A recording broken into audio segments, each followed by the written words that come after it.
অপেক্ষার প্রহর যেন কাটছেই না সাকিব ভক্তদের। সাকিব দেশে ফিরবেন কবে, এমন চাহনিতে সাকিব ভক্তদের সঙ্গে যোগ দিয়েছেন চিত্রনায়ক শাকিব খান। এজন্য সাকিবের জন্য সাকিবের অপেক্ষার এক বিশেষ প্রহর। সাকিব আল হাসান বাংলাদেশে ফিরতে পারছেন না নিরাপত্তার জন্য।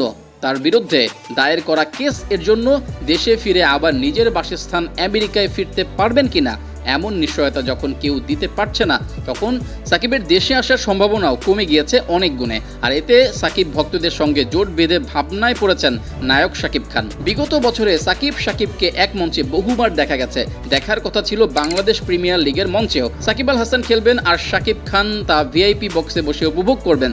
মাঠের ক্রিকেটে সাকিব জিতলে খুশি হবেন শাকিব খান, এমন কথাই ছিল দুজনের মধ্যে।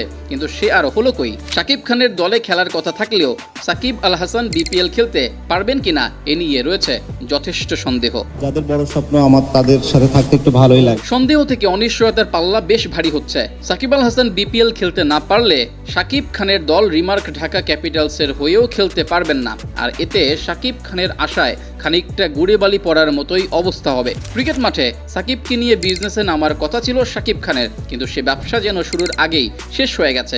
বিশ্বসেরা অলরাউন্ডারকে দিয়ে নিজের কোম্পানির ব্র্যান্ডিং করাবেন বলেও মনস্তাপ ছিল সাকিবের, কিন্তু সেসব হচ্ছে না আপাতত।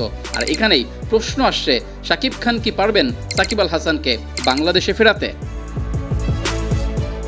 পারবেন কিনা এমন প্রশ্ন এজন্যই আসছে যে সাকিব আল হাসানকে নিরাপত্তা দেওয়ার ব্যাপারে বিসিবি কিছুই এনশিওর করতে পারেনি, তাই সাকিব আসবে না এমনটাই শোনা যাচ্ছে। কিন্তু শাকিব খান সাকিব আল হাসানকে নিরাপত্তা দিয়ে দেশে এনে সসম্মানে দেশটাকে সহযোগিতা করতে পারবেন কিনা এমন একটা প্রশ্ন ও জটলা সামনে ঝুলছে। কেননা আইন যদি আইনের গতিতে চলে তাহলে তা থামানোর কারো সাধ্য নেই। তবে সাকিবের বিপক্ষে ফাইল হওয়া কেসের সত্যতা আছে কিনা এই ব্যাপারে তথ্যপাত্য ঘেটে দেখে সাকিবকে আগাম জামিন করানোর মতো এত বড় রিস্ক শাকিব খান নেবেন কিনা সেটাই ভক্তদের সবচেয়ে বড় প্রশ্ন।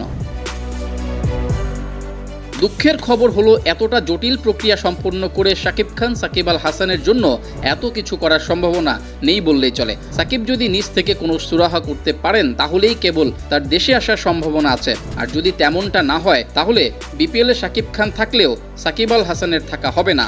সাকিব আল হাসান আর শাকিব খান দুই ঘরানার দুই পরিচিত মুখকেও আর বিপিএল এর মঞ্চে দেখা যাবে না।